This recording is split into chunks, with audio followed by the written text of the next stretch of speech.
E aí, boa tarde, ou boa noite, não, boa tarde ainda, né? Boa Tudo tarde, bom? meio boa noite, né? É. Vamos começando boa tarde e terminando boa noite. Isso Acho que é aí. isso.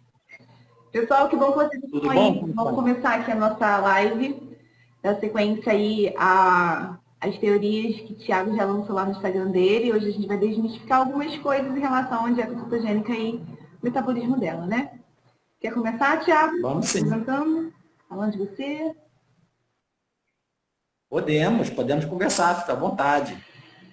Vamos lá. 6 horas? Não vai dar nem 2 minutinhos, não, para o pessoal que chega atrasado? Você que sabe. Já fez dieta cetogênica? Eu já. Você já fez? Eu já fiz. Já fez? Já. Em tempo? Foi esse ano, em maio, eu acho, eu fiz dieta cetogênica. Fiquei 10 dias em cetogênica, treinando, fazendo tudo Ih, que tinha que fazer, até não dar mais. Mas eu fiz cetogênica. Foi uma experiência boa, tá? Foi uma experiência de conhecer um pouco o metabolismo do meu corpo, que talvez eu não tivesse noção. Isso foi bem bacana. mas foi na pandemia, então? Foi na pandemia? Foi, Durante a pandemia? foi esse ano, né? Pandemia, mas com as coisas meio que funcionando, né? Eu fiz. Tá. Já estava fazendo atividade física? Já estava fazendo exercício? Da mesma maneira que eu Tava. faço hoje. Sim. A única coisa que eu senti assim, muita diferença foi corrida longa, né? Que eu não conseguia fazer no mesmo rendimento. Mas CrossFit, mesmo desenvolvimento e treino de tiro, consegui manter da mesma forma. Tiro de corrida, né? O sprint. Agora, corrida Uhum. longa não fluía muito, não. Mas aí para a próxima. Cenas dos próximos capítulos. Ó, vou te confessar, eu já tentei fazer. Você parou no 10º dia? Eu parei no Eu parei no 10º segundo. dia. Eu parei no segundo. Não consegui. Não dá, não. Para mim foi difícil. Eu parei no 10º dia Muito porque eu difícil. viajei. E aí não tinha condição de manter fora. Porque é complicado, né? Você fazer cetogênico fora de casa, para dar rotina, não é fácil, não. E aí eu parei, mas aí depois também não voltei, não. Já tinha visto, experimentado o protocolo da maneira que eu queria ver. Enfim, foi bem interessante. Não é bom experimentar, é bom testar, né? Sim, Bom sim. ter uma experiência. Eu acho importante, a gente que trabalha com a clínica, a gente precisa ter uma noção, sim, como que são os protocolos nutricionais do nosso metabolismo. É importante a gente saber. Uhum. Bom, eu acho que a gente já pode começar, né? Podemos. Pode. Então, para quem não me conhece, né? Eu sou o Thiago Leite, sou educador físico, sou nutricionista. Já há algum tempo aí, já há bastante tempo, gosto dessa área aí da nutrição esportiva, óbvio, mas sempre com esse olhar da bioquímica. Eu acho que a bioquímica realmente ajuda a gente a entender não só o esporte, né, mas a clínica também. Ela não explica tudo, mas ajuda muito. Eu sempre tento passar isso para os meus alunos, né? Atualmente eu sou docente lá da FRJ, né, e sempre eu tento passar esse conhecimento para os alunos, tentando linkar a ciência básica sempre com a prática. Eu acho que é um casamento perfeito. Tá? Então, você ter acesso a esse conhecimento é o que a gente vai tentar fazer hoje aqui, falar um pouco da ciência básica, mas sempre aplicada, porque quando é aplicado fica mais saboroso, fica mais interessante, principalmente para o estudante e para o profissional. E para o leigo também, né? Que por vezes a gente sempre quer a receita de bolo, né? A gente já sempre quer ali, pô, mas aí eu como o quê, faço o que é cetogênico e tal. Mas é legal, importante, principalmente para o graduando e para o graduado formado na área da saúde, entender um pouquinho mais. Né? Não só a ponta do iceberg, mas entender um pouquinho mais o porquê das coisas. Que aí facilita o raciocínio clínico, fica mais claro. E você, Jussara, Com certeza. na sua prática aí? Então, eu sou Jussara, né? Sou nutricionista. Fui aluna de Thiago Leite na graduação. Eu sou nutricionista clínica esportiva. Hoje eu atendo em consultório. Meu público maior é nutrição esportiva e emagrecimento. E aí a gente está aí hoje trazendo esse conteúdo para vocês também para trazer um pouco do conceito das aventuras que são uma dieta cetogênica, tanto na parte metabólica quanto na prática clínica. E é isso. Estamos aí para poder trazer um pouco de conhecimento básico para vocês. E até o curioso, porque o tema da live, né, ela surgiu até de uma forma inesperada. Eu coloquei algumas caixinhas de pergunta no feed, no story, e começaram as perguntas, né? Além de eles responderem, começou a ter muita pergunta e muita dúvida. E aí eu pensei, bom, não dá para responder tudo por escrito, né, no feed, melhor fazer uma live. Então, eu vou responder, inclusive, essas perguntas que estavam lá na caixinha do feed, no final aqui, tá? Espero que vocês fiquem até o final, porque no final também vai ter uma surpresa. No finalzinho a gente conta aqui, a Jussara vai contar uma surpresa, mas só no final. Então, você tem que assistir a live toda, para no final você ter uma surpresa. Tudo bem? Combinado? Então, a gente pode iniciar, né? Já foi apresentado a história por trás da live, por que está acontecendo esse tema e não qualquer outro. E a gente pode iniciar. Tá? Então, uma das perguntas iniciais, talvez, seria qual a função, né, da cetose? É uma pergunta bem básica, né? Para a gente poder chegar na clínica depois. Qual a função da cetose no nosso organismo? Então, gente, para ficar claro, primeiro ponto, né? Nem eu, nem Jussara aqui, a gente não defende e nem tampouco também leva lá no céu qualquer dieta. A gente nem odeia, né? E nem ama qualquer dieta. Porque a dieta pode ser aplicada, né, para o seu cliente. Depende do cliente, depende do perfil do cliente, depende do estilo de vida, se faz exercício, se não faz exercício, se tem alguma condição clínica, enfim, tudo isso tem que ser muito bem avaliado pelo profissional. Então, o que a gente vai discutir aqui são conceitos básicos e aplicados, né, em relação à dieta cetogênica, porém, novamente, sem odiar e sem amar. A gente tem que evoluir. Por vezes a gente vê em rede social, seja leigo ou até profissional, endeusando determinada dieta. Ou, por outro lado, botando aquela dieta de, pô, não serve para nada. Eu acho que isso aqui não é o nosso papel. Sim. Porque se a dieta vai servir ou não, vai depender muito do perfil do seu cliente. Quem é a pessoa que você está consultando. Então, isso tem que ficar bem claro, tá? Logo aqui no início. Sim. Voltando àquela pergunta inicial, a gente sair do básico e depois ir para o clínico aplicado, por que da cetose? Né? Por que o nosso organismo acaba fazendo cetose, produzindo corpos cetônicos? Então, assim, de uma maneira bem simples, pensando numa perspectiva histórica da nossa espécie, nem sempre a gente teve tanta abundância de comida. Com certeza não, isso só veio de 50 anos para cá, talvez. Então, a nossa espécie passou muita fome, né? Fazia literalmente jejum intermitente. Né? Você ia comendo de forma intermitente. Quando tem comida, quando achava um fruto, uma semente, ou ia caçar, literalmente. Então, o que acontece? O nosso corpo, por vezes, ficava muito privado de um dos principais combustíveis que a gente tem para gerar energia, que é o carboidrato. Então, se você fica privado por um determinado tempo de carboidrato, os seus estoques endógenos de carboidrato, que já são baixos, normalmente, podem ficar totalmente depletados. Bom, se o carboidrato fica depletado, a gente tem que lançar mão de outro combustível metabólico para gerar energia. Onde a gente estoca energia? Tecido adiposo. Então, o tecido adiposo está cheio dessa energia, que é o triacilglicerol. Né? Então, o triacilglicerol pode ser degradado. Claro que nesse momento já está acontecendo adaptações hormonais que favorecem o processo da lipólise, que é a degradação do triacilglicerol. Por exemplo, o estímulo insulinêmico está baixo, o GH já está um pouquinho mais alto, o cortisol está subindo, né? Se estiver fazendo exercício, a adrenalina vai subir, glucagon. Então, está todo um perfil neuroendócrino favorecendo a lipólise. Lembra, você está em restrição de energia. Pode ser jejum completo, na perspectiva da nossa espécie, ou com uma dieta restrita em carboidrato. A insulina vai estar baixa, favorecendo todo esse perfil hormonal. Então, a lipólise, que nada mais é a degradação do triacilglicerol nos seus constituintes básicos, ácido graxo e glicerol, está acontecendo numa taxa um pouco mais acelerada. E essa gordura, o ácido graxo livre, começa a ser fonte de energia para todos os tecidos. Vírgula, todos os tecidos que tenham mitocôndria.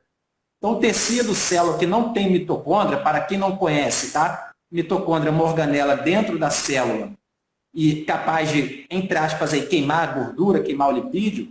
Se você tem uma célula que não é capaz de degradar essa gordura por não ter uma mitocôndria, exemplo, uma hemácia, o seu corpo sempre vai ser dependente de glicose. A hemácia é sempre dependente de glicose e dependente da situação, porque ela não consegue queimar gordura. Tem outros tecidos, aí vamos logo no ponto, né? O sistema nervoso central, apesar de ter bastante mitocôndria lá no neurônio, no astrócito, existe a barreira hematocefálica. Essa barreira, gente, impede que a gordura que está sendo degradada lá no tecido adiposo, oriundo da lipólise, essa gordura na forma do ácido graxo livre, de cadeia longa, acesse o sistema nervoso central.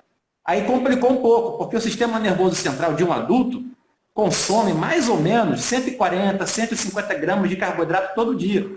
Então, vou repetir. O sistema nervoso central de um adulto consome de 120, 140, 150 gramas de carboidrato todo dia. Esse adulto que vem comendo carboidrato normalmente. Então, se de um dia para o outro você retira esse carboidrato da alimentação, esse sistema nervoso central tem que se adaptar. O corpo como um todo tem que se adaptar. Quanto mais restrito for sua alimentação em carboidrato, mais essa adaptação vai ter que acontecer, que é a cetoadaptação, produção de corpos cetônicos. Então, o que a produção de corpos cetônicos tem a ver com a lipólise que eu estava falando? Que é aquela degradação da gordura inicial no tecido adiposo. Pois bem, esse ácido graxo livre, que aumentou um pouco em concentração sanguínea, gente, ele próprio ácido graxo começa a gerar energia em todas as células que têm mitocôndria. A exceção aí o sistema nervoso central, porque ele não consegue acessar por conta da barreira hematocefálica. Então, para a gente pular essa etapa, o ácido graxo livre, ele vai lá no fígado. E no fígado, em última análise, produz os corpos cetônicos. Então, para ficar bem claro, os corpos cetônicos, principalmente o beta-hidroxibutirato, é um nome esquisito, mas esse é o principal corpo cetônico que a gente tem no sangue. O beta-hidroxibutirato é produzido a partir do metabolismo de lipídio. Alguns aminoácidos conseguem fazer corpos cetônicos também, tá? São os aminoácidos cetogênicos. A leucina, por exemplo, tá? Então, o que acontece? Esses corpos cetônicos produzidos no fígado, a partir do metabolismo da gordura, porque você está na restrição de energia ou pela restrição do carboidrato, esses corpos cetônicos começam a aumentar em concentração no sangue e chegam lá no sistema nervoso central. E aí acontece a troca. O sistema nervoso central, com o tempo, começa a, vamos dizer assim, por competição, inclusive, como tem mais corpos cetônicos chegando do que glicose, os corpos cetônicos passam a ser o principal substrato metabólico, né, para o sistema nervoso central. Essa é uma adaptação muito boa para quem está em privação de energia ou para quem está em restrição de carboidrato, numa dieta cetogênica. Já que eu não tenho carboidrato no organismo, passa a consumir corpos cetônicos. Os corpos cetônicos são consumidos não só no sistema nervoso central, mas qualquer tecido que tenha mitocôndria. Qualquer tecido que tenha mitocôndria, você é capaz de metabolizar esse combustível metabólico em troca do carboidrato que realmente você está desprovido naquele momento. Então, para passar aqui a palavra para a Jussara rapidinho, essa é a principal função. Né? Da onde que vem essa certa adaptação? É uma adaptação metabólica do nosso organismo, né? No momento de privação de energia, privação de carboidrato. Uma adaptação, já que eu não tenho carboidrato, eu tenho que utilizar gordura. Beleza, gordura eu tenho muito, mas gordura não resolve todo o problema, porque o sistema nervoso central não é capaz de consumi-la, e nem tecidos que não tenham mitocôndria. Então, preciso realmente fazer os corpos cetônicos a partir da gordura, né, para poder sobreviver nesse momento de privação. Sim. Estou certo, Jussara? Certo. É por aí? É por aí mesmo. E aí, quando o paciente chega para a gente, né, no consultório, e aí ele quer saber, né, a gente aplica esse protocolo para alguma estratégia, alguma via patológica que seja que o nutricionista acha viável aplicar, o paciente ele vai querer saber como que ele vai saber se ele está entrando em cetose de fato. Como é que ele vai, com questões clínicas, né, ele vai conseguir visualizar isso. Uma das coisas que a gente consegue observar bem, que faz o protocolo de dieta cetogênica, é o cansaço. A pessoa fica mais cansada, fica mais irritada, exatamente por essa questão também que o Thiago falou, né? Tem elevação lá do cortisol, a irritabilidade também, enfim. O mau hálito também é uma das coisas que acontece quando a pessoa está lá entrando em cetose. N coisas, gente. A gente precisa pensar muito também na hora da estratégia e passar essas dificuldades para o paciente, né? Ele precisa saber que são essas questões clínicas que ele vai passar, principalmente nos primeiros dias do protocolo da cetogênica. Você fez a cetogênica por 10 dias, né, Jussara? Sim. Você experimentou? Sim. Você experimentou esse sintoma? Sim, eu tive muita insônia, nos 2, 3 primeiros dias tive muita insônia. Eu não tive irritabilidade não, nem cansaço, mas insônia eu tive bastante. Tontura. Dor de cabeça? Um pouco, Dor de cabeça eu tive um pouco também, mas era uma dor de cabeça até um pouco diferente. Mas eu tive um pouco de irritabilidade e insônia. Insônia, para mim, eu não sou uma pessoa que dorme mal, então me deixou um pouco estressada porque eu estava com sono, sem conseguir dormir. Isso me afetou bem. Uhum. Olha, só por curiosidade também, se a gente for pensar no curso temporal, por exemplo, o Thiago aqui, hoje é domingo, né? Hoje é domingo. O Thiago amanhã não vai mais comer carboidrato, vai fazer uma dieta cetogênica, vai fazer uma restrição completa de carboidrato. Pensando num curso temporal, em quantos dias ou semanas o organismo do Thiago começa a ficar realmente cetótico, né? Vai cursando com a cetoadaptação. É claro que isso, gente, vai depender um pouco até da minha sensibilidade, né? O meu organismo, quando ele é sensível ou não à falta do carboidrato, o quanto que eu estou de proteína, quanto eu estou inserindo de proteína nessa dieta. Daqui a pouco a gente fala um pouco da proteína. Né? E, assim, em linhas gerais, como a Jussara falou, esses sintomas eles acontecem na primeira semana. Né? Porque na primeira semana, o Thiago está desmamando literalmente o organismo dele do carboidrato que ele vinha consumindo normalmente.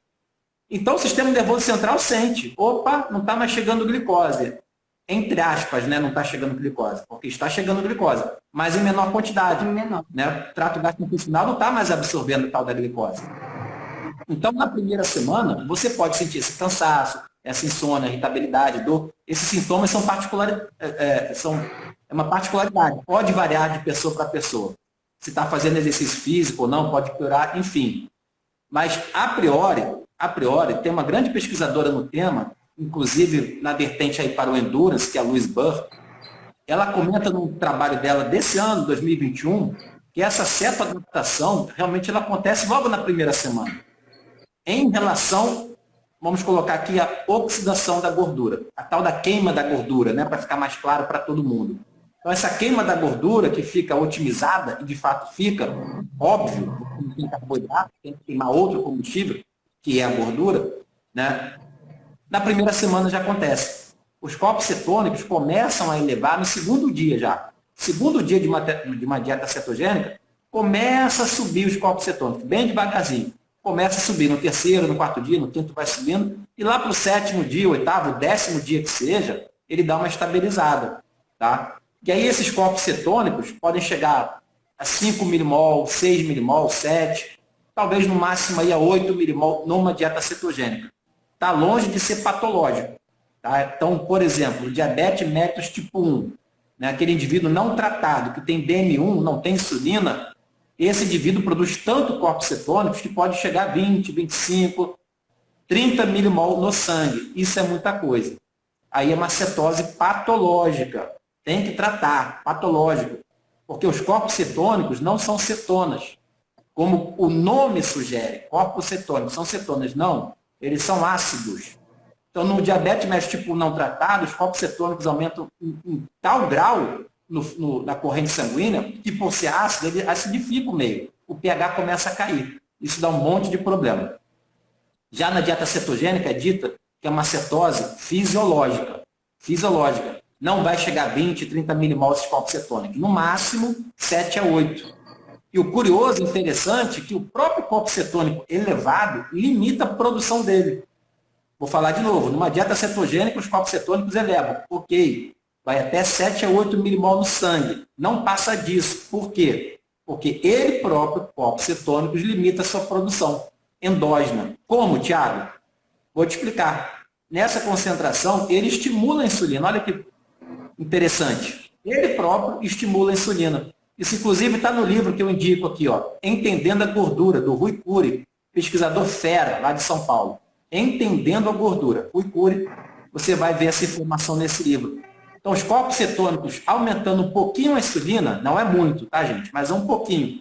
E, simultaneamente, aumentando a sensibilidade à insulina lá no tecido adiposo, o que acontece? Um pouquinho mais de insulina no sangue, maior sensibilidade à ação da insulina no tecido adiposo, influenciado pelos corpos cetônicos, inibe ou corta, diminui a lipólise. Aí você já entendeu, olha a primeira explicação aqui da live. Se a lipólise está diminuída, eu já não estou mais produzindo tanto ácido graxo livre como estava produzindo antes. E é exatamente o ácido graxo livre, uma vez lá no tecido adiposo, no tecido hepático, desculpa, lá no fígado, que ele é capaz de ser convertido em corpos cetônicos.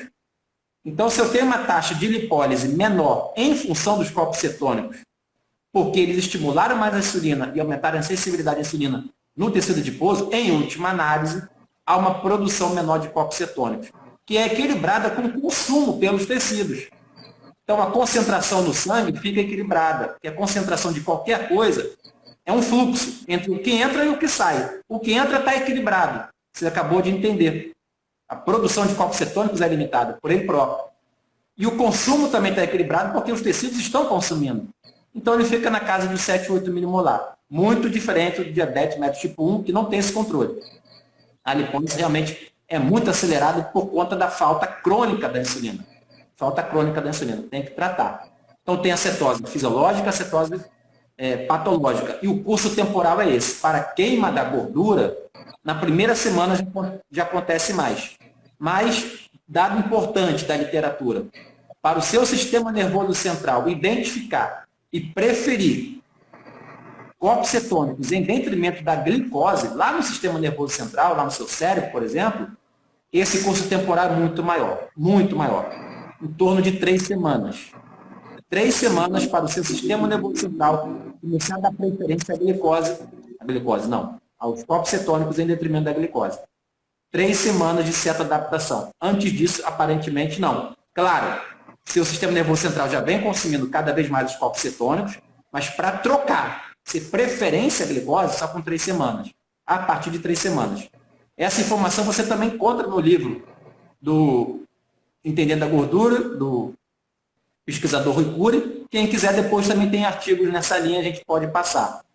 Então, só para vocês terem uma ideia, novamente, finalizando aqui essa primeira parte, o sistema nervoso central de um adulto, como eu havia dito, consome de 120 a 150 gramas de glicose todo dia. Cidadão que é carbodependente, come carboidrato normal. Com 3 semanas de certa adaptação, essas 120 a 150 gramas de carboidrato, para quem gosta de número, cai para 40 gramas mais ou menos, 40 gramas. Então, de 150 cai para 40. Ainda assim, há uma demanda por carboidrato. Sempre você vai ter que fazer carboidrato. Mesmo que você não esteja consumindo, ou muito pouco, o seu organismo vai ter que produzir carboidrato para bancar o sistema nervoso central, a demanda no sistema nervoso central, para bancar a demanda no eritrócito, para bancar a demanda em outros tecidos, sim, por mais que estejam consumindo pouco, mas ainda estão. Então, tem essa demanda. Tá? E essa demanda é bancada por uma coisa que se chama gliconeogênese. Gliconeogênese é a formação de glicose nova no seu fígado a partir da proteína, principalmente. Então, no momento de privação de carboidrato, tudo bem. A demanda por carboidrato começa a cair daqui a 1 semana, 2 semanas, 3 semanas. Porque o meu corpo está se adaptando à gordura e aos corpos cetônicos. Beleza. Mas sempre vai ter demanda pelo carboidrato. E aí meu corpo produz, que é a gliconeogênese, lá no fígado. Tá? E essa produção de glicose é a partir de proteína, a partir de aminoácidos. Isso não quer dizer, não vou discutir agora, não quer dizer que essa degradação endógena de proteína leve a você necessariamente a perder massa magra. Isso é bem mais complexo, não é isso.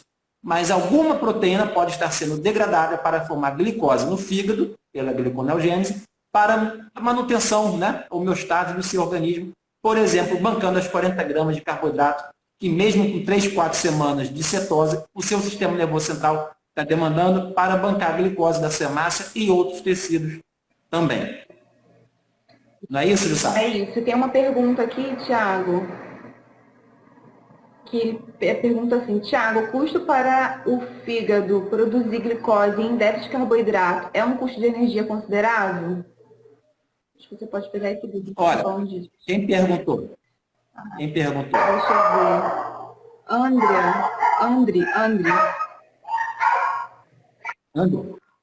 Acho que é André o nome. André. Tá. Então, é uma pergunta bastante pertinente e interessante. Tem um grande pesquisador que eu sou fã, chama Kevin Hall. Kevin Hall ele estuda dietas, vários tipos de dieta cetogênica, dieta high carb, e ele tenta, no laboratório dele, analisar esses diferentes tipos de dieta, seja para performance, mas principalmente para a questão do emagrecimento. Então, vou focar nessa pergunta específica, né? A gliconeogênese é a formação de glicose nova a partir de proteína. Isso tem um custo metabólico, com certeza. Existe um custo metabólico. O seu organismo não vai formar glicose nova a partir de proteína literalmente de graça. Isso não vai acontecer. Esse custo metabólico é difícil de ser mensurado, mas alguns trabalhos do Kevin Hall, ele coloca em torno, talvez na primeira semana da cetose. Por que na primeira semana, Thiago? Porque na primeira semana a taxa de gliconeogênese está bem acelerada. Você já entendeu isso? Olha a bioquímica básica te ajudando. Olha o metabolismo básico te ajudando.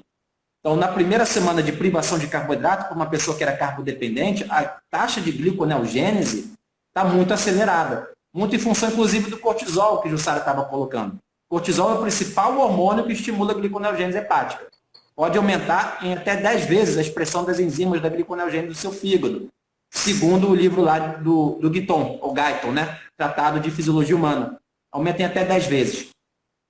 Então, isso tem um custo metabólico. Quanto, Thiago? Controvérsia à parte.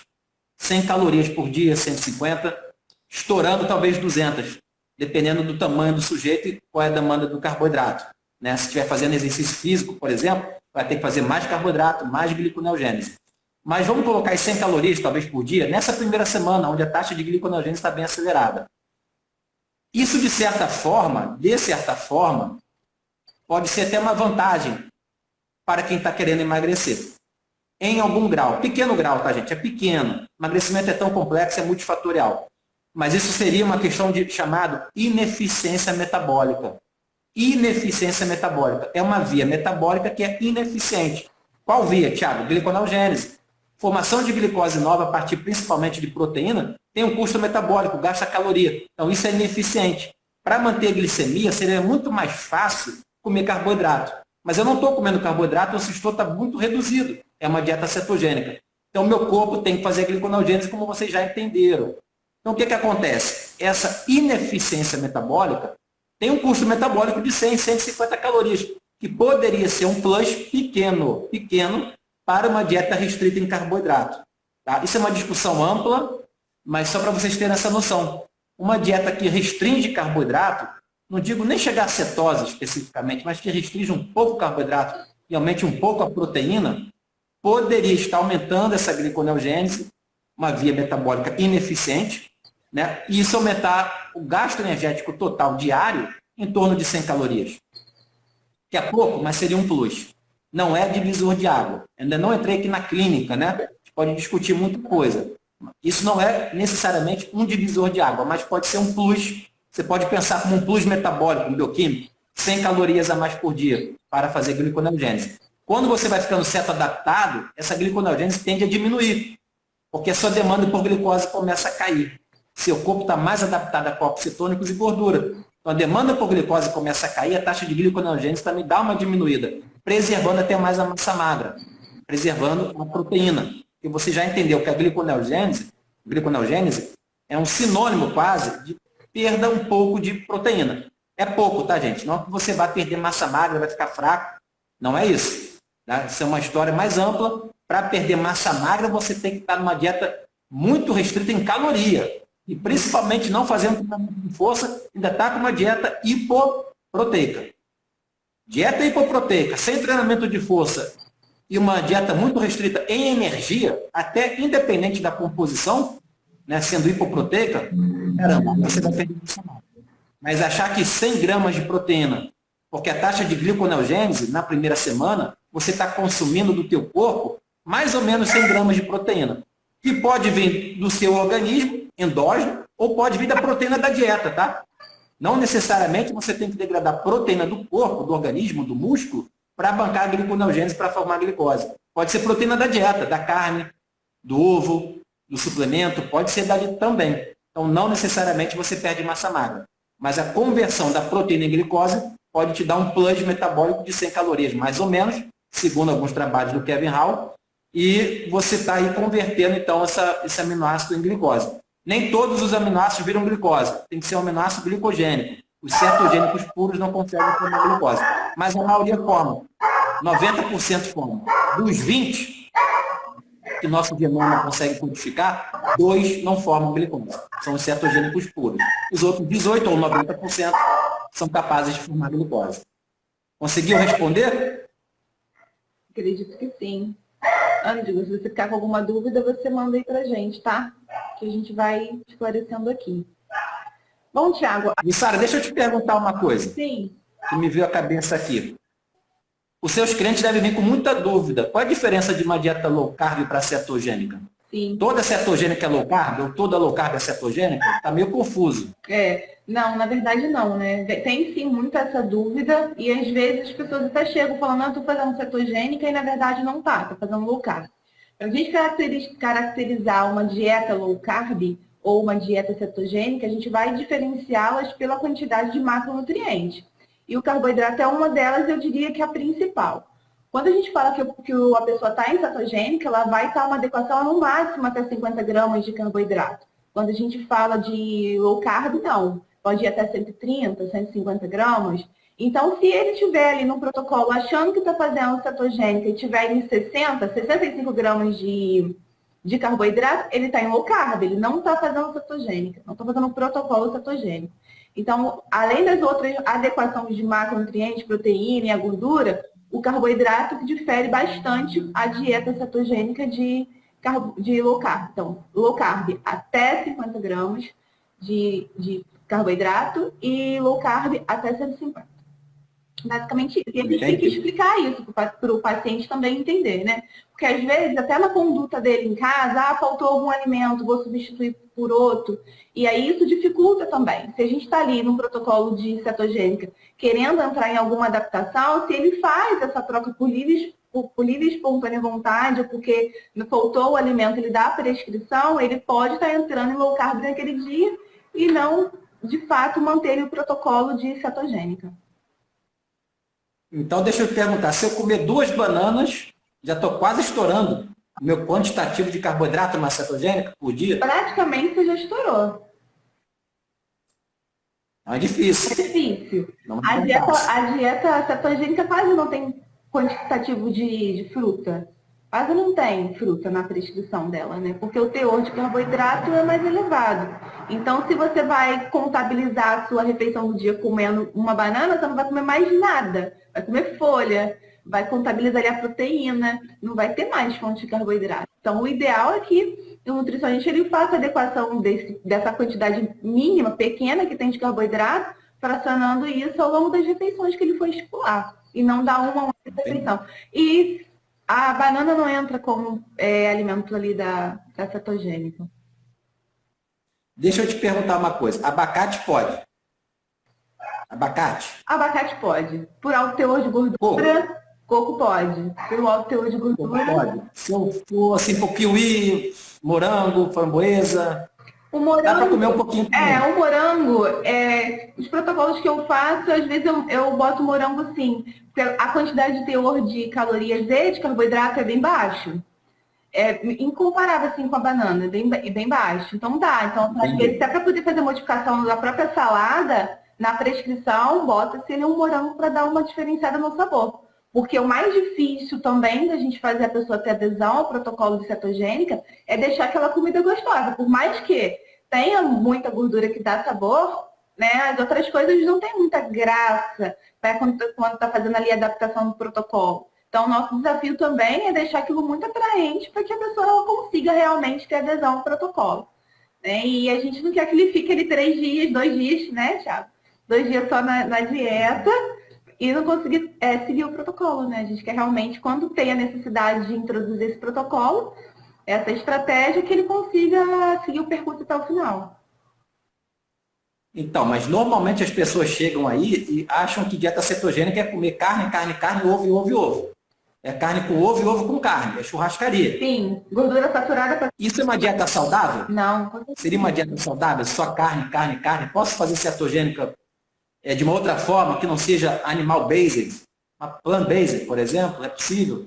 Sim, e quando a gente fala, né, de um consumo de... Esse é o conceito, tá, da sociedade, da população, de dieta cetogênica. Alto consumo de proteína com gordura saturada, acha que é bacon, né? acha que é carne de porco, acha que são carnes extremamente gordas e, na verdade, não, né? A gente sabe que não. A fonte de gordura que a gente vai utilizar para uma dieta cetogênica não é a fonte de gordura saturada, é a fonte de gordura insaturada, aquela que é de origem vegetal. Por isso que você falou, o abacate, o coco, são fontes também de gordura insaturada, de origem vegetal. Vai usar ali o azeite, vai usar ali as oleaginosas, as sementes, enfim, a gente vai buscar... Salmão entra? Oi?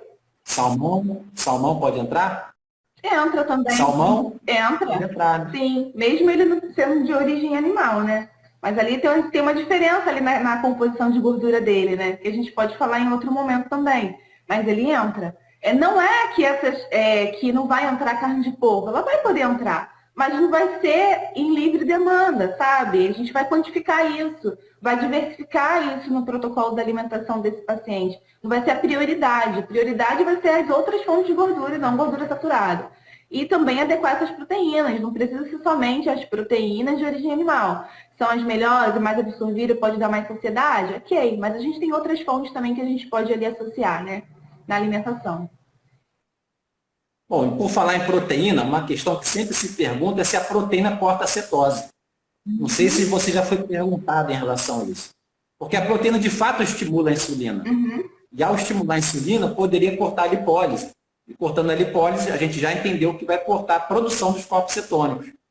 Né? Então, a proteína, gente, é o seguinte. Na verdade, assim, o que une todas as possíveis dietas cetogênicas, o que une no cerne é você ter uma restrição muito grande de carboidrato. A definição, né? Em torno de 20 a 50 gramas de carboidrato por dia. Se passar disso, provavelmente, se mensurar o beta-hidroxibutirato no sangue ou acetoacetato na urina, né, que são coisas diferentes, mas, enfim, são os dois corpos cetônicos que a gente tem, e a técnica é essa. Na urina, na fita, você pega o acetoacetato e no sangue o beta-hidroxibutirato.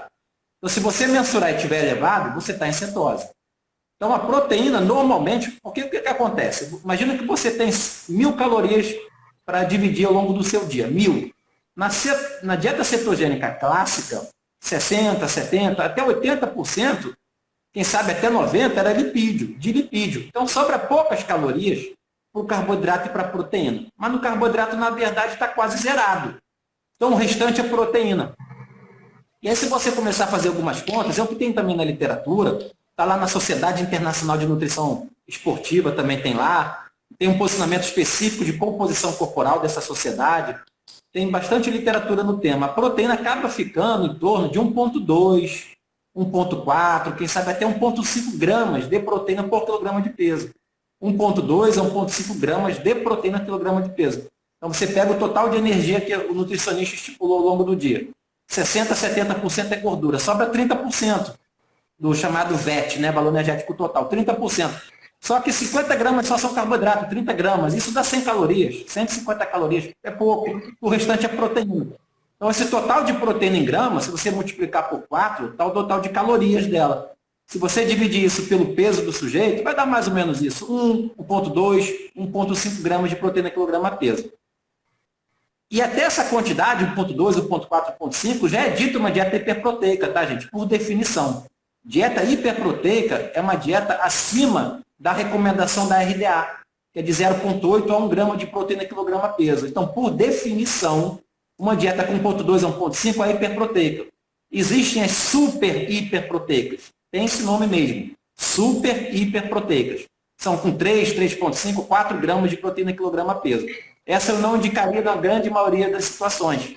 Uma dieta dita, né, super hiperproteica, a quantidade de proteína é tão grande, principalmente se for de gordura saturada, de origem animal, churrascaria, tanto aminoácidos chegando, inclusive, no seu trato gastrointestinal, que está sendo fermentado os aminoácidos, formando diversos compostos não interessantes para a sua microbiota, inclusive.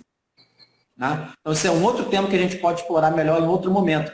Mas a sua microbiota não vai ficar feliz com uma dieta hiperproteica, no caso, super hiperproteica. Pra vocês terem uma ideia, tem um composto na carne vermelha chamado carnitina, que ao ser degradado na sua microbiota, principalmente uma microbiota com disbiose, pode formar um composto que se chama TMAL, é uma sigla, TMAL, que está associado a um risco cardiovascular aumentado. E além de vários outros compostos que são produzidos. E uma dieta dessa, né, Jussara, de churrascaria, tem pouca fibra. E a fibra é fundamental, gente. Fibra é comidinha para o seu trato gastrointestinal. Inclusive, forma uma coisa que chama ácido graxo de cadeia curta, cadeia média, butirato, por exemplo. Tem diversas funções fisiológicas, diversas, e são muito bem-vindas para o seu colonócito, por exemplo, lá na sua microbiota. Então, uma dieta realmente que valoriza muita carne, está até na moda, Jussara, agora dieta carnívora, Sim. que é completamente o contrário da vegana, meio esquisito isso. Não sei como que a literatura se comporta em relação a ela ainda, teria que ler, mas sou suspeito de dizer que não vai funcionar para a sua saúde, inclusive. Pode ser cetogênica, uma dieta carnívora, pode ser cetogênica, mas não vai funcionar para a saúde. Cadê a fibra? Cadê os compostos bioativos? Onde estão os micronutrientes? Ah, mas você pode suplementar, mas não é a mesma coisa. Não tem a sinergia dos alimentos. Então, gente, fica esperto. Uma dieta cetogênica, ela pode ser desde aquela do Dr. Atkins, lá dos anos 80, que permitia muita carne, muita gordura, ovo, bacon, café da manhã, né, do americano, e você pode ter uma versão mais plant-based, que se fala. Plant-based não necessariamente é vegana.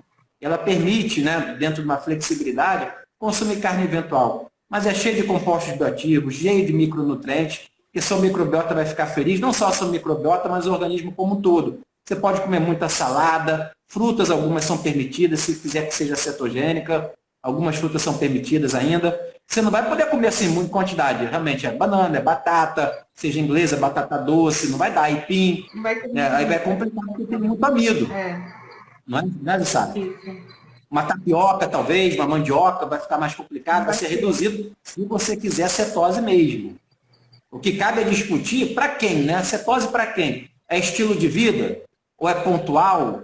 Como que está isso aí, né? Isso a gente pode discutir. Sim, qual a indicação, né, que a gente vai fazer essa prescrição de dieta cetogênica? Uma coisa interessante também. Olha, assim, o que tem na literatura, na dieta cetogênica, ela começa a ser muito estudada em 1920, tem 100 anos, 100 anos. Principalmente era estudado em criança com epilepsia, né, e que não refratária, inclusive, a medicamento anticonvulsionante, que era epilepsia com convulsão, epilepsia com convulsão. E aí começou a se observar nesses estudos de 100 anos atrás que uma dieta restrita em carboidrato, produzindo corpos cetônicos, poderia diminuir o grau de convulsão. Não todo mundo no mesmo grau, mas diminuía bastante. E aí já tem uma literatura vasta que realmente é uma grande indicação, né? Principalmente em criança, mas acredito que não só em criança, mas o maior quantitativo de estudo é com criança, você pensar nessa questão, né? De você diminuir o grau de convulsão. Outros que vêm surgindo cada vez mais em doenças neurodegenerativas.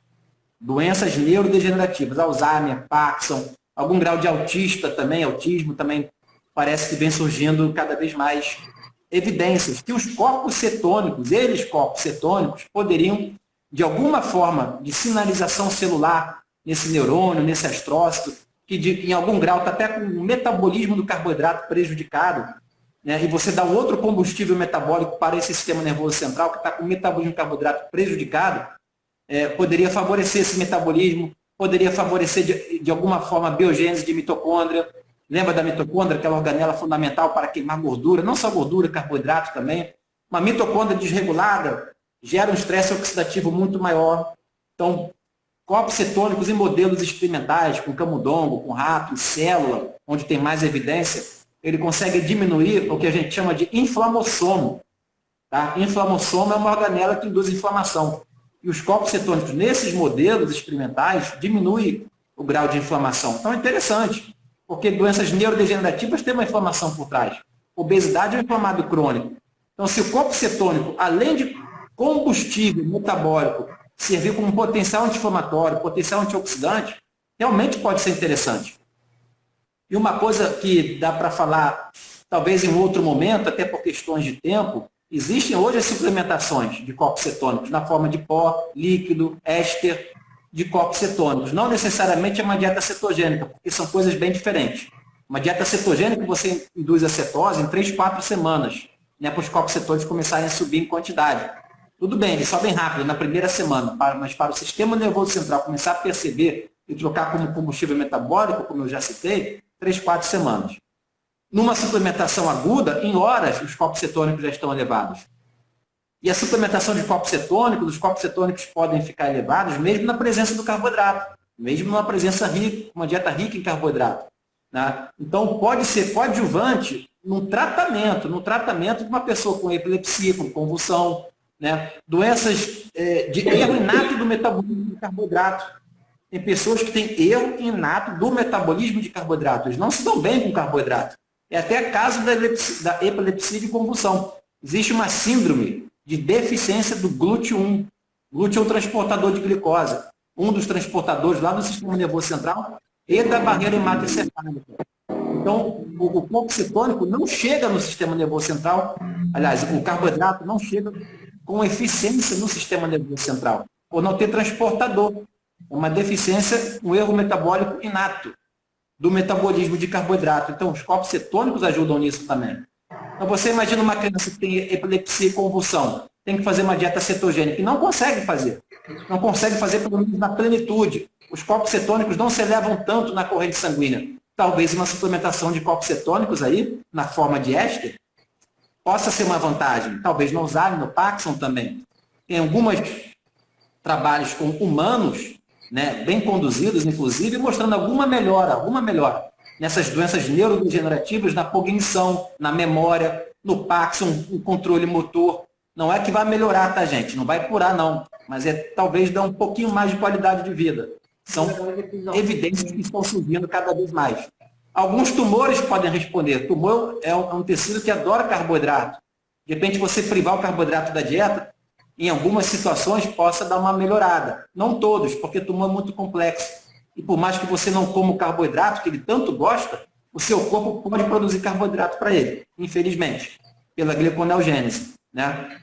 Hipertrigliceridemia, esteatose hepática, fígado gorduroso. Aí você pega lá a avaliação laboratorial do seu sujeito, do seu paciente. Como que está? Está com resistência à insulina, está com a glicemia alta, né? Está com o ROMA aí todo alterado, está com o triglicerídeo acima de 100, LDL, colesterol todos altos. Caramba, esse cara está obeso, está inflamado. Você, primeiro, comer comida de verdade, emagrecer, fazer exercício, vai te ajudar muito. Mas quem sabe uma dieta um pouquinho mais restrita em carboidrato possa ser vantajosa também. Não precisando ser necessariamente cetogênica, mas restringir um pouco o carboidrato, principalmente o carboidrato de origem de alimento ultraprocessado. Você comer comida de verdade, mais para cozinhar e fazer atividade física, emagrecer, você vai desinflamar, triglicerídeo vai diminuir e vai dar uma melhora também. Então, essas são aplicações, Jussara, que você pode ter. Você pode ter na convulsão, na epilepsia, alguns tumores, esteatose hepática, hipertrigliceridemia, resistência à insulina, obesidade. Dá para reduzir um pouco o carboidrato, porque ele também vem consumindo muito. Tá? Muito. Então, você comer comida de verdade não vai ter tanto carboidrato assim quanto um pacote de biscoito. Você pode ter certeza. Então, isso também vai contribuir bastante. Então, isso é pontual? Pode ser pontual. A pessoa que quer perder peso na balança, um atleta de combate, né, um fisiculturismo que tem que perder peso em um determinado momento, dentro da periodização dele, pode ser uma vantagem pontual. Para depois fazer um carb up, vir com carboidrato. Isso também é possível. Quero perder peso na balança. Água, desidratando o que seja. Tem que bater peso para a minha próxima luta. Pode ser uma estratégia. Né? Quero entrar no vestido de noiva, eu vou casar daqui a uma semana. Tem que perder 3, 4 quilos. Cara, só pode ser em água. Pode ser uma estratégia pontual. Como estilo de vida, eu acho mais difícil. Existe? Claro que existe, mas eu acho mais difícil. Talvez o único assim, grupo de seres humanos, né, que tem esse estilo de vida seja o esquimó. Talvez o grupo outro que eu não saiba, mas o esquimó. Que come muita gordura, né? Foca, por exemplo, peixe, talvez até o urso polar ele esteja comendo. Está caçando e lá está comendo. Então o esquimó pode ser uma população humana que realmente consome muita gordura. Tá? Fora isso, eu acho difícil no dia a dia você viver em cetose ad eterno. Ah, mas Thiago, minha avó faz isso, meu amigo faz isso. Beleza, existe. Mas é o cara fora da curva. E se estiver fazendo exercício físico, Sara, conta para mim, como que faz? Dá para ser estilo de vida para quem faz exercício físico, principalmente intenso, pensando em performance? Não, não tem como, não. No primeiro momento vai até ainda tolerar, porque ainda tem ali glicogênio, que seja carboidrato ainda no sangue, glicose, mas depois ele não tolera, não. Perde rendimento, aumenta a fadiga consideravelmente, perde performance. Não é um protocolo sustentável para quem faz exercício de alto rendimento, não. Com certeza não. E, Thiago, as pessoas querem saber as suas caixinhas lá de pergunta. Você precisa responder pra gente, senão nossa live vai... Ah, faltou alguma coisa aqui não, né? Não. Então vamos lá responder, vamos lá. Que induz emagrecimento na dieta cetogênica? O povo quer saber. Você vai falar no final, surpresa, né? Vou falar depois que você responder. Responde primeiro e depois eu falo. Tudo bem. Então, qual é a primeira pergunta? O que induz emagrecimento na dieta cetogênica? Foi uma das suas primeiras perguntas lá no Instagram. Tá bom. Então, gente, o que induz o emagrecimento, né, vamos dizer assim, sustentável numa dieta cetogênica? Quais eram as opções? Corpos cetônicos, baixa insulina, o déficit energético ou a maior lipólise? Posso dizer que veio todas as respostas, tá? As respostas vieram bem aleatórias. A grande maioria até errou. Alguns diziam que são todas as respostas. Gente, emagrecimento, independente da dieta, no final das contas, tem que ter um déficit energético sustentável. Isso a gente pode explorar em outro momento. E vamos explorar. Ah, mas Thiago, é só fazer conta, então é só matemática? Calma.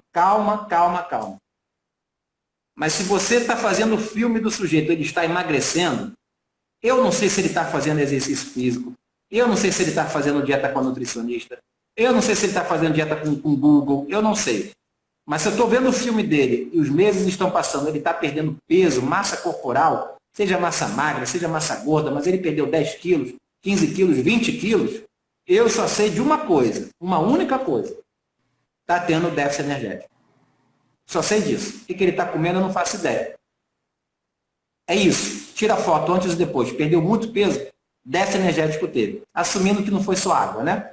Então, déficit energético teve. Então, a primeira resposta é déficit energético. Eu não sei se no chat estão respondendo aqui, podem responder também. Tá? Ou se começa a fazer um pouco mais sentido, você que respondeu lá no story, ou até no feed, uma outra resposta, pô, agora realmente está fazendo mais sentido. Ah, mas Thiago, na dieta cetogênica eu queimo mais gordura, como você falou. Claro que queima, você não tem carboidrato. Ah, então eu estou emagrecendo, eu estou queimando gordura. Então, aí você só está olhando um lado do balanço energético, o tal do queimar gordura. Mas vem cá, e a entrada da caloria? E a entrada da gordura que você está consumindo da dieta cetogênica não conta? Você só quer ver um lado da balança? Ah, estou queimando gordura, beleza. Está queimando porque não tem carboidrato, tem que queimar gordura de fato. Mas e o consumo da gordura que você está consumindo? Dieta cetogênica é 60%, 70%, 80% do VET é gordura. Se você pegar um punhadozinho aqui, gente, eu vou pegar aqui, ó, um punhadozinho, mão, de castanha, de oleaginosa. Botar 100 gramas aqui na minha mão, 100 gramas. São 500 calorias, 600 calorias, 700 calorias. Um punhadozinho assim. Que dá para botar muito arroz, feijão e carne num pratão que não chega. Então, a gordura que você também está consumindo na dieta cetogênica tem alta densidade energética. Na verdade, o alimento, né? Tem alta densidade energética. Se você errar um pouquinho na mão, você vai ter um superávit energético e vai ficar difícil emagrecer mesmo na dieta cetogênica, porque está tendo um superávit calórico. E com superávit calórico crônico e consistente, você não consegue emagrecer. Ah, mas Thiago, eu como pouco na dieta cetogênica porque me dá saciedade. Tudo bem, isso é uma outra história. Se te der uma saciedade espontânea, você conseguir, de fato, consumir menos alimento e, por tabela, menos caloria e gerar um déficit calórico, você pode emagrecer. Porque depende. O processo de emagrecimento, gente, no modo geral, aqui, estamos sem tempo também, é meio corrido, e o público aqui, desde o leigo até o profissional, mas para você emagrecer, em última análise, você tem que ver no mínimo as duas variáveis, a lipogênese e a lipólise. Melhor do que a lipólise, né? A oxidação de gordura. A lipólise, tecnicamente, é só a degradação do triacilglicerol em ácido graxo livre e glicerol. Não é nem a tal da queima da gordura. Mas vamos assumir que você está queimando a gordura, está oxidando essa gordura. Seria sinônimo a lipólise, que não é. Mas vamos assumir aqui. Então, no mínimo, você tem que ver a lipogênese, que é a entrada da gordura da dieta, numa dieta cetogênica, quantidade alta, e a saída, que é a lipólise. Se esse balanço estiver neutro, você nem ganha nem perde peso. Se estiver favorável a tal da lipólise, a queima de gordura, com déficit calórico, você vai emagrecer. Mas se estiver favorável a lipogênese, você está comendo muita castanha oleaginosa, você pode engordar sem problema nenhum, mesmo que o estímulo insulinêmico esteja baixo. Tá? Então, a resposta da primeira caixinha, Gustavo, O que induz emagrecimento na dieta cetogênica? Déficit. Não só nela, em qualquer uma. Déficit energético constante. Qual era a segunda pergunta? Tá, temos 3 minutos, tá, Thiago? Lipólise Tá bom. é sinônimo de emagrecimento? Opção 1. Não. Não, errou. Errado. Não, eu tô lendo as opções. Estou respondendo. Já vou Tá. respondendo. 3 minutos? Oxidação de lipídios, Não, não é. déficit energético, Também não. degradação de triacilglicerol. É isso. Bioquímica básica. Tá? Lipólise é sinônimo da degradação do triacilglicerol. Se esse ácido graxo livre vai ser queimado e virar gordura, se vai virar corpos cetônicos, ou se até vai virar a voltar a ser triacilglicerol, sendo reesterificado, e aí né, depende do mapa metabólico no momento. Então, lipólise é sinônimo de degradação do triacilglicerol. Pergunta 3. 3. Corpos cetônicos. Aumenta a lipólise? Não, a gente viu até que diminui. Aumenta o gasto energético? Não, Aumenta a oxidação de lipídios? não. Possível efeito sacetogênico? Possível efeito sacetogênico. É por aí. Até, vamos discutir em um outro momento, mas é isso. Possível efeito sacetogênico que não é universal nos artigos. Você avaliar uma dieta longo prazo, indivíduos, vida livre, e dizer que aquela dieta A ou B dá mais saciedade é bem complicado. Sujeitos humanos, não é cobaia, não é rato, sujeitos humanos em vida livre durante semanas e meses. Qual a dieta dá mais saciedade? É difícil dizer. Em curto espaço de tempo é um pouco mais controlado. Mas como padrão de vida é difícil dizer, e esse tema é muito controverso. Se de fato os corpos cetônicos induzem mais saciedade. Por exemplo, muita fibra também induz saciedade, que é a questão do vegano. Uma plant-based, que não tem nada a ver com cetose. E pode induzir saciedade da mesma forma. Pensa nisso também. Tá? Então é um possível efeito na saciedade. E qual é a surpresa que você ficou de passar para a pessoa? Pois é, gente. Então, essa aqui, a gente fez a live 1 para falar o introdutório, o básico da dieta cetogênica, e a gente vai fazer a live 2, quarta-feira, às 20 horas, tá? E a gente vai trazer um pouco mais da prática clínica e aplicabilidade da dieta cetogênica, certo, Thiago? Certo. Vamos tentar focar nos desportistas? Desportivo. Pessoal do fitness? Sim. Endurance, ganho de massa magra, emagrecimento. Consultório. E para aquele que faz atividade física. Perde rendimento? Não perde? A gente já deu alguns spoilers aqui hoje, né? Tá bom? Então vai pensando, a gente vai botar uma caixinha lá no Instagram para vir as perguntas também em relação a esse tema. Vai acabar em 30 segundos, gente. Já tá aqui, ó. Beijo, a gente tem que ir, senão vai desligar aqui pra gente, Thiago. Tá bom. Ó, Valeu, gente, Sara. Obrigado. obrigada, hein? Tchau, Valeu, tchau. mulher. Até a próxima.